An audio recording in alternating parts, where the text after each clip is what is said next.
They are nazi. Gokuba. You guys could you not end this without traumatizing me, guys?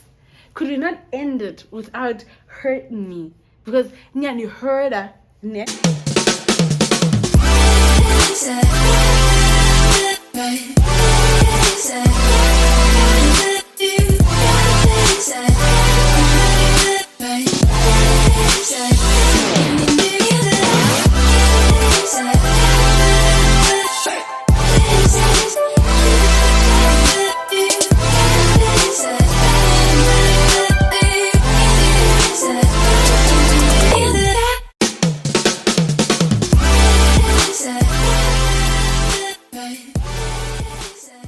Hi guys, and welcome back to my channel. If you're joining me for the first time, don't forget to subscribe.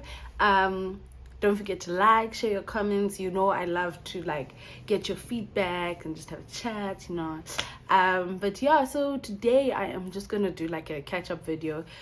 Excuse obviously the attire. I'm meant to be going to gym, trying to be that girl. I've got a lot of work to do.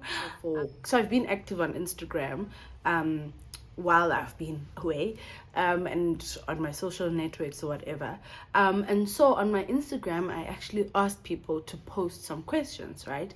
And then I just wanted to see what do you want to hear from me when we do this whole life catch up and wada. And yeah, so I've just asked people to ask a few questions. I'll answer the questions, elaborate a bit more to just add in parts maybe that I wanted to do anyway in a catch-up video, and then what I'll do thereafter is if there's anything else that I've missed that I'd like to add, I'll just add it at the end. But I hope you guys enjoy the video. I hope you guys have missed me as much as I've missed you. Let me get into the questions. Thank you to everyone that posted some questions. Yeah. Number one, when I look here, I'm just having a look at the PC to see the questions. Number one, were you ever scared to start YouTube? And how did I get over it? You know what? You'll notice on my stories on what's it, on Instagram, stories on WhatsApp, I just genuinely love taking videos, capturing moments, sharing it. I love chatting. And on Twitter you'll notice I love chatting, I love talking. So I was just why not? So I guess the answer is yes-ish. I was scared or nervous or hesitant about starting a YouTube channel, and then the next thing was, how did I get over it? I just sat and I was why do I want a YouTube channel? In as much as it's great to have people that are watching your channel and engaging and whatnot, I was just I really just want a YouTube channel so that I can express myself and be creative, because I like to take I like to take creativity as an outlet. Even the things you say, even the way you put your videos together and whatnot, it is quite a nice creative outlet. And so I went back and said, why do I actually want a YouTube channel?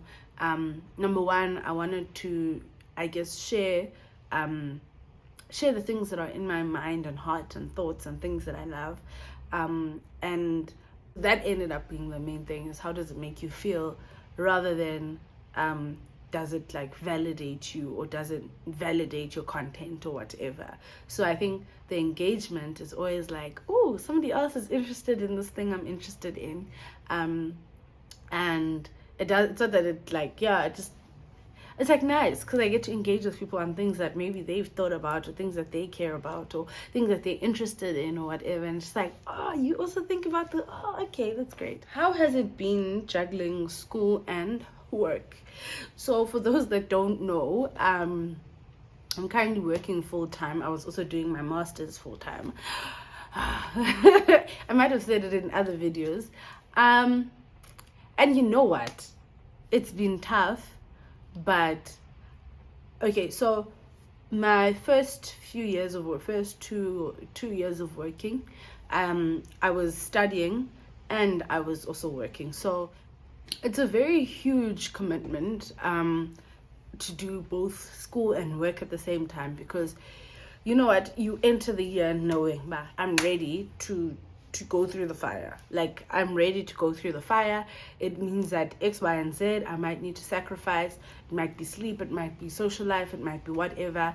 You will be heightened in terms of stress, and whatnot. So I think for me, because I'd done it before, and experienced it, and yeah, I walked into it knowing, but I was scared to do it. I'm gonna go through a lot, which I did.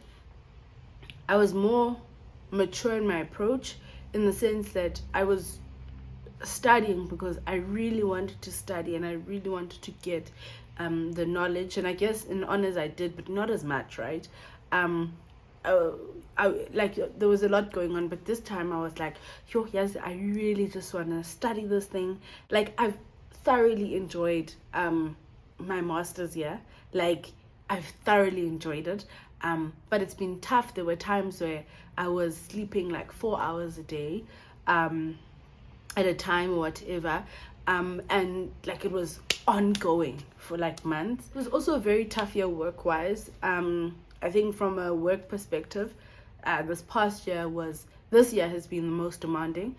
I mean, we had a very thin team this year, had to step in and step up quite a bit within like the work environment, and so it was juggling like this huge weight of making sure that things don't fall apart at work, but at the same time making sure that I'm also giving to school, because I've been enjoying it, and flip, it was it was tough. Like, it was tough, and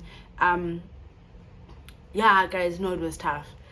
Man, guys, like, I'm just really enjoying my master's year.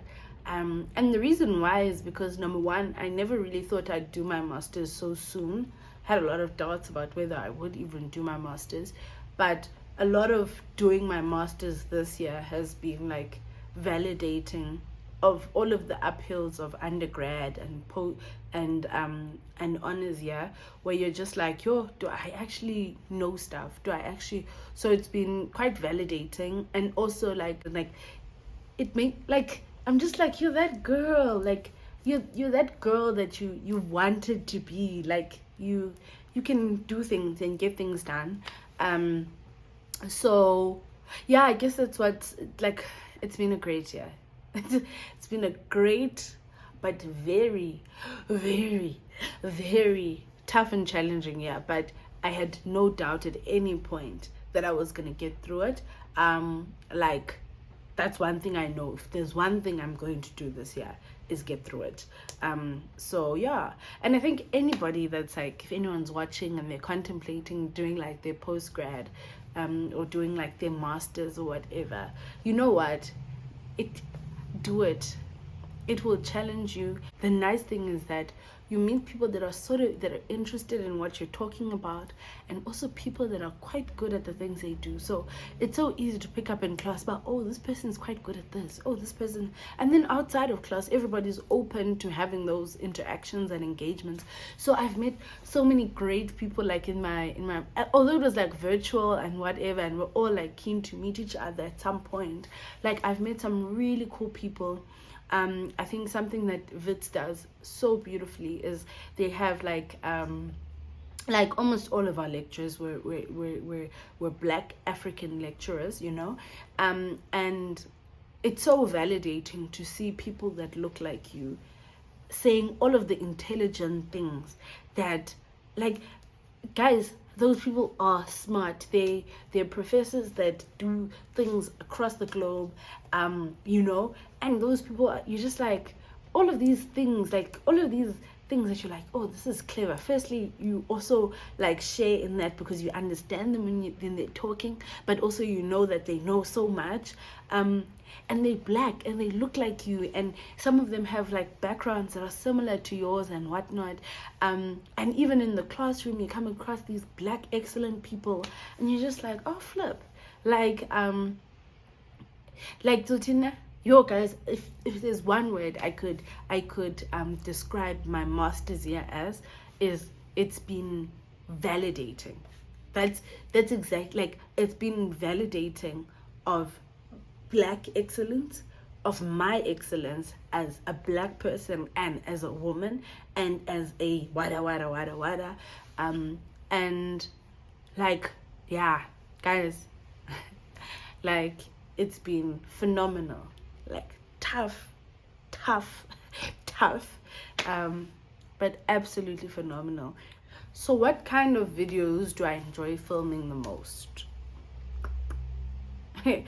Like, I think my answer would be, I know it sounds corny, but all of them. Like, on my channel, right, I've tried to create the segments and sections just based off the things that I love. Like, I don't put things that I don't like on my channel. I'm not forced to create anything. I'm not forced into like a genre or a whatever. Like, I just do the things that I love. So I can't necessarily say which genre I like. What did you learn about yourself during your month off? Okay, so just for context, for those that didn't actually see my month off, okay, let me give you a bit of let me give you context. So I've just started a new job last week. Very exciting, like, career wise. Like, it's my first, like, I'm very excited. Okay, so it's like my first like senior role, like proper senior role, and like it's happened like quite fast, so it's very exciting. It's very exciting, because it's also like more like on the strategic whatever side. It was just a case of like, rather I don't serve like my notice at work, and I was like, good shot, guys, thank you. Like, so yeah, but I'd already planned within the month of October that I'm actually just going to, so my lease was coming to an end, right? I was in the process of wanting to move back to Cape Town, and I was exploring those avenues and whatever. But now with this new job, the negotiation went a bit otherwise and whatever with regards to being in Cape Town, but it was whatever, you know. So what I did was I said, okay, what I'm not going to do, I'm not going to renew my lease. So I didn't renew my lease. And then what I did was, so I didn't renew my lease. And then I was like, I'm out of here. Packed up my stuff. I don't have like rent to pay, anything. Packed my bags. Fortunate enough that my best friend allowed me to leave some of my stuff at her place, well, all of my stuff. Packed my suitcase, packed my dog. And we were out on the road for a full month, right? I first stopped in KZN. Saw some family, like spent some time with family like for a week. And like the whole thing of serving notice, like not at the office and not online, I guess, started, and I was like, this is so great because I get to like be with my family like fully 100% for that week, and to have the kids around is like amazing. So I could literally wake up and like do stuff for the kids, like so you wake up, you make them coffee, you know, get your story straight, you know. So it was really great. So it was like a trip, KZN, Eastern Cape. So I stayed with my sister for some time as well, like a week. From Eastern Cape, I went to Knysna, spent a week with my friend, and then went to Cape Town. Then obviously in Cape Town, my friend there doesn't stay like in a pet friendly place, so ended up Airbnb for like that week. And yeah, so all along this route it's just me and Jazz, and we're seeing like people we love, well, people I love, that we love Jazz. Puffy loves those people. So along the way it was just about being around people I love. Got to like eat nice food, got to like breathe and like not have like any like work related like responsibility and whatnot. And I think this year has been such a phenomenal year from decentering like work from like my identity. Like work is a part of the things that I do to survive and be happy and whatever, but there's an entire human being as well that actually shows up at work, you know. So this year I've managed to, I know, number one, that I absolutely love working, but I also know that there's a human being that is multifaceted and loves certain things, certain places or whatever, that shows up at work, that also needs to be taken care of in the midst of this working and whatnot, right? So it was the first time. So while I was on this trip, I'm still negotiating, not even sure if I'm gonna have a job, but like, it was the first time that I didn't know what the hell is going on in my life. It was stressful, but it was also good. Like I wasn't thinking about, oh, I'm a flip, I need to make sure that I put together that, like I wasn't thinking about that, like, and yeah, like, oh guys, it was good. And as a result, I'm like feeling so refreshed and happy, and I'm like ready to go with my next job. So yeah, it's ended up driving back from Cape Town to Joburg. Quite a hectic drive, because it's like Sabo Karoo, like it's dry. And not an easy drive, but then I ended up stopping in, where did I stop? I stopped in Northern Cape. What's this place called? Flip, I forgot the name of the place. Colesberg. I stopped in Colesberg for the night, woke up in the morning, and then continued my way to actually Joburg. Such a, like, no accidents, nothing. Like the only thing that happened was, yeah, like there were no accidents, nothing. Like I was safe along this whole trip of driving across South Africa and back.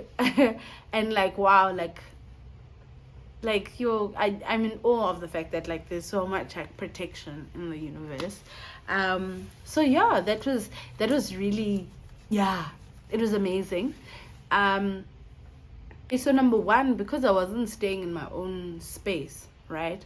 I realized, number one, well, I've always known that I love my own space, but also number two, I think I've grown a lot in the sense that when you're not in your own space, you're also very like vulnerable, like most of the time, because you don't want to be irritating, like to a band. But also I realized, number one, I'm not irritating. So, but like, you also don't want to be irritating.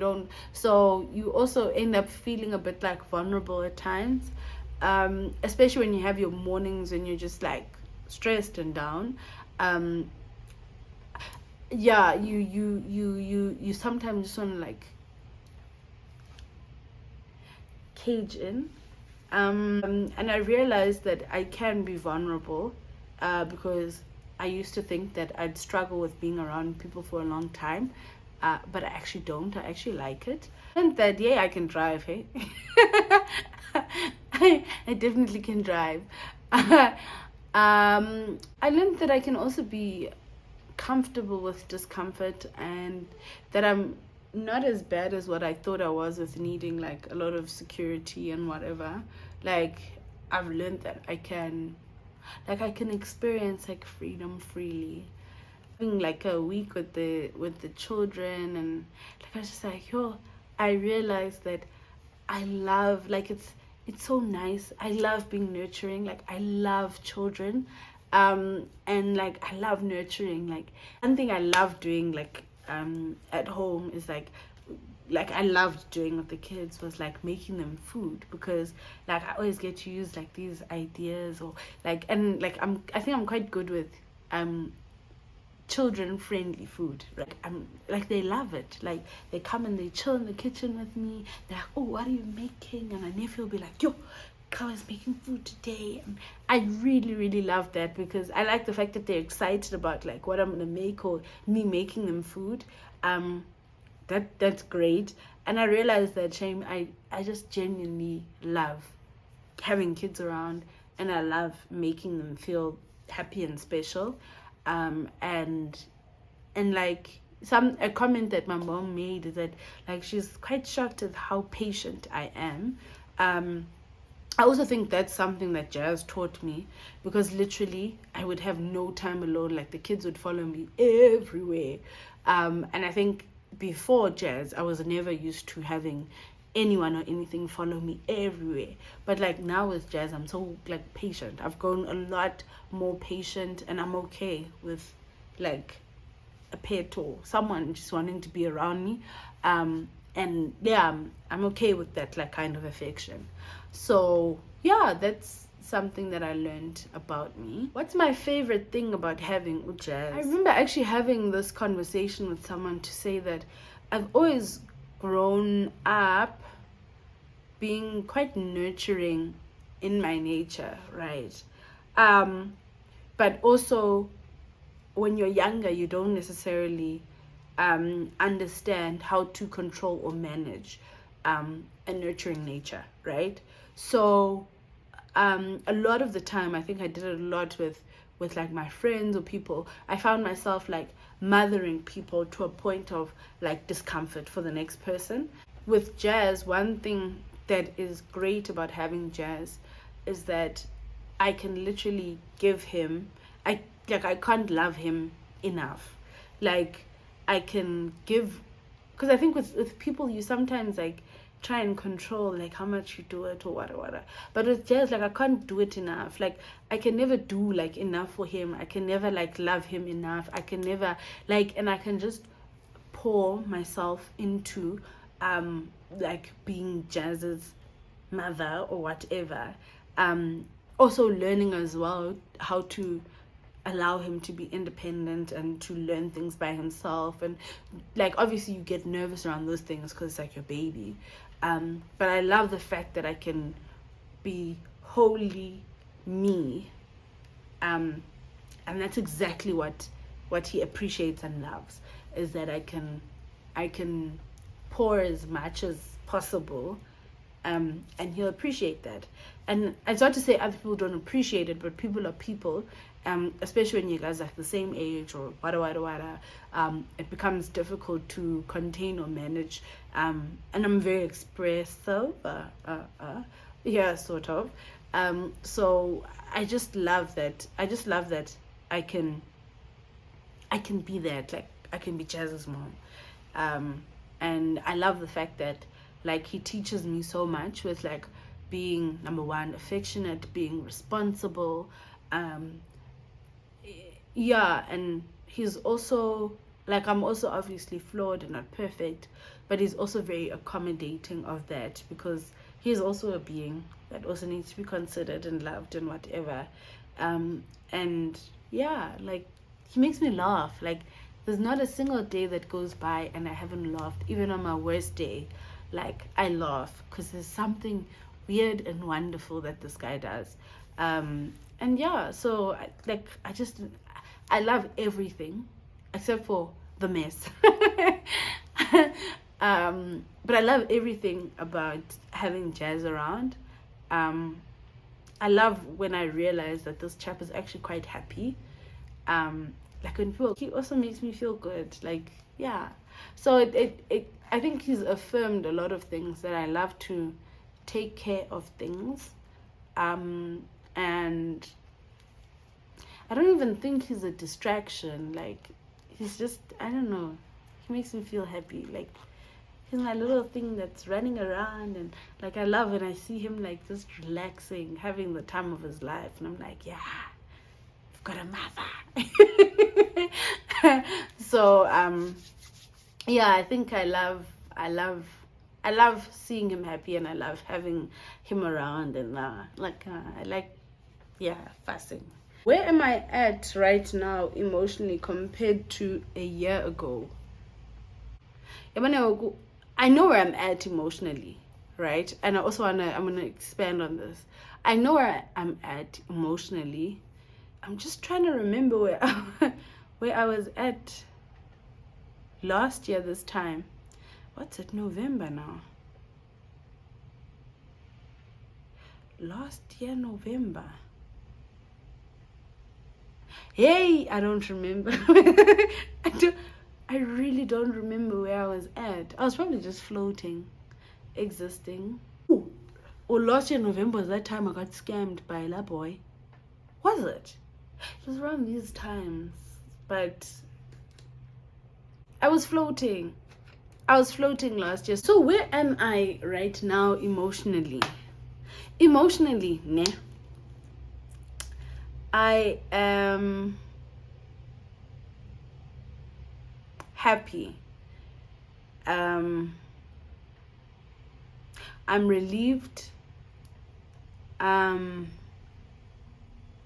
And I'm like, whoo, there we go. Like, I'm experiencing these huge waves of gratitude and validation, and guys, like I'm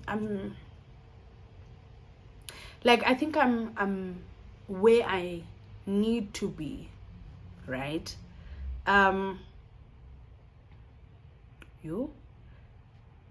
Goodness, it's been a tough year. Like, guys, it's been a tough, challenging year, right? And if there's anything that this year has done, is that it's brought me like a lot closer to God. The whole time when I was driving, I would, like, this past month, I just have these weird waves of like gratitude where I just start crying, which is not ideal, right? When you're driving, but it's just umbulelo, like, thank you that my life is where it's at, and thank you that I feel the way that I feel, right? I'm in such a happy place. There's so many things that are like missing, so many things that I would love, so many things that are, but ndi happy, like ndi happy in the confusion, in the mess, in the what the hell is going on, in the like ndi happy.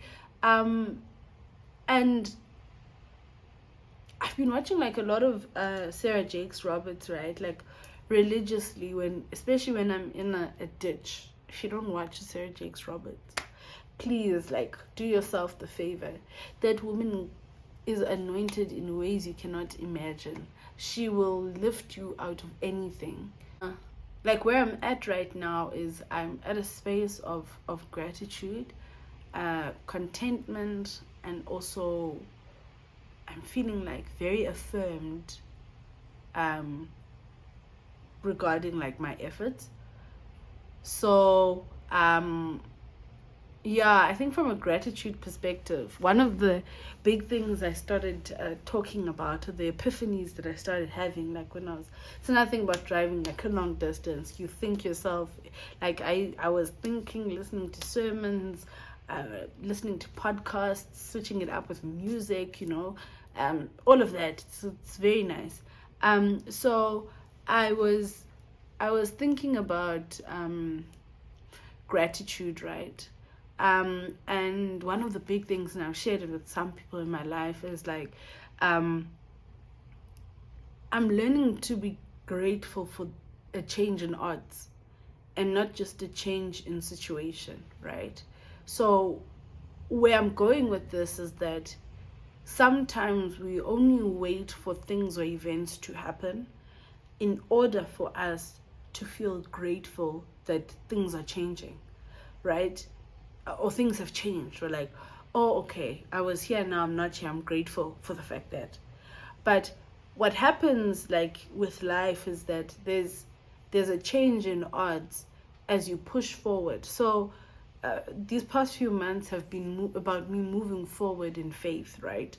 In faith, and also with the knowledge that I've never been failed, number one, and that things always work out as they're supposed to, and things always work out for the greater good, right? And that all things happen exceedingly and in abundance to all that you can think and imagine, right? So where I'm going with this is that a change in, as you're moving towards a goal or target or a change in event or situation, there are efforts that you put in that change the odds, right? So for example, right, you might be failing along the way, or you might be, but your odds are changing, right? Because what you've learned when you've failed or whatever will never go away. That's yours to have and keep. And like, nobody's gonna come along and like take that and say, by the way, I'm taking you right back to where you started. The odds have changed, that it's more probable, ne, that you will become successful and you will be able to fulfill on your biggest dreams than it is possible. Because back then, when you were young and you didn't know whether you're coming or you're going or what you want to do with your life or whatever, it was just a possibility that maybe I will become this woman that is like this or that or that. But now, as you move through things and you fail and you learn and you win and you lose and you whatever, it's more probable. So for me, I've learned this thing of gratitude as the odds change, because for me, I think that's where I'm at. I am happy, I'm grateful, not just for events or things that are happening in my life, but for the probabilities that life is going to get better, and for the probabilities that I'm going to do more than what I've ever imagined for myself. And the fact that all of those things that were just possibilities are becoming probabilities. And like, thanks that there is a God. Thanks that there are ancestors that are guiding you. And thank you that there's love and people that support you. So that's where I'm at. Like, I'm in a very good space. And with each and every day, it's faith forward. Whether I win or lose, the odds are changing. And they're changing in my favor. So yeah. Nazi ngokuba, you guys, like could you not end this without traumatizing me, guys?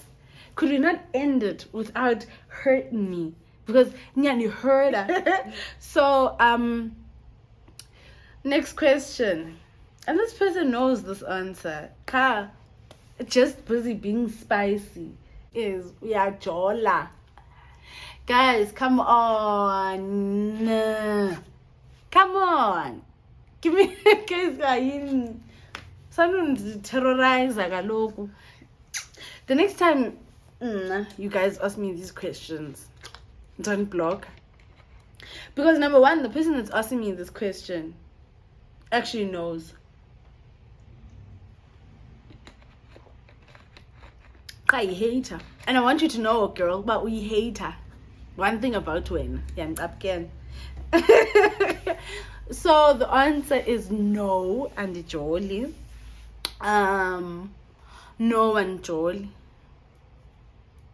That's the answer. No and jolly, guys. Do I want to now? Yeah.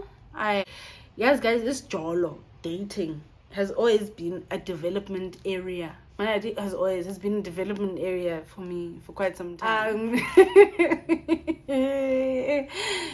Besides the fact that aweko, right? Like, you can do a lot of the things of this jolo outside of this jolo. But one thing you can't do is you can't fully tap into the person, if you get what I mean. Because when you guys aren't dating, you guys are holding each other very loosely, ne? And I think that also has it has its benefits. Like, I've genuinely enjoyed it because it's allowed me the space to just think about me. Like, for the past 4 years or so, it's just been about me, what makes sense to me. Yes, I can consider you, but yeah, like, you know. Whereas Isjolo is obviously not like marriage or like whatever, so you don't have like that, both depending on how Isjolo Senu is. But also there's a coming together of two people that share in things in certain ways, be it time, be it whatever effort, be it goals and vulnerabilities and whatever, right? So I think for me, I've always kept relationships, like romantic relationships, very loose ended and free and whatever. But I think on my side, I'm getting close. Well, I am at the point where I'm like, okay, I would love obviously to be in a relationship. It doesn't necessarily mean that it would be marriage, although yeah, and final umchato, like no, I'm not joking. Like obviously, for me, getting married is something that I'd love to do, and having a family, I'd love to do that. But obviously, the starting point is like ujola. And it's sort of like a commitment to someone else to also be considerate of them and whatever, to be sharing of your time, to be sharing of your efforts, your thoughts, your whatever. So I think at the point that I'm at, I am definitely ready for that. But also when I say that I'm ready and I would love it, right? And I think you're best off being with someone that actually wants to be with you than being with someone because you've strong arm them into doing this with you, right? Because one thing about and like rather you go look, because I'm sure there's somebody that wants to do it with you that will. And ke guys, ndiyanicela mandanazike nina apha kulo IG yo kulo IG ndiyanazike nina. This doesn't mean just throw your bones because and then no, my sweetie, we need to choose each other. You need to be what I need. Probably not what I need. You need to be what I want, and I need to be what you want, so honestly, I'm at a point where I would love to jola, but also with that huge clause, like with the right person. I know Nina, but you're opportunistic and what you're thinking and but obviously I would love to be in a space where I can do things with someone that's my someone, yeah. I think the one thing that maybe I haven't done is say thank you to the people that have stayed subscribed and have waited on me to be ready and have sent me these lovely encouraging messages, like on my social media. If you're not following me, Twitter Q_Mtini, Instagram Q_Mtini. Unless you're like somebody that works with me, don't do that, please. And then so I just wanted to say thank you for remaining subscribed. If you are here, don't forget to subscribe. And I want to say thank you to the people that love me and the people that I love for being so phenomenal this year, and just being so phenomenal as I go through things and allowing me to be and exist. It's truly wonderful to have people to create space for you. Truly wonderful to also create space for others. And Jazz. And a big goodbye from Ujazito. Jazz is turning 1 on Saturday. So this is a big boy. And thanks for tuning in. Sorry, Pap. Okay. Yeah. Thank you for tuning in.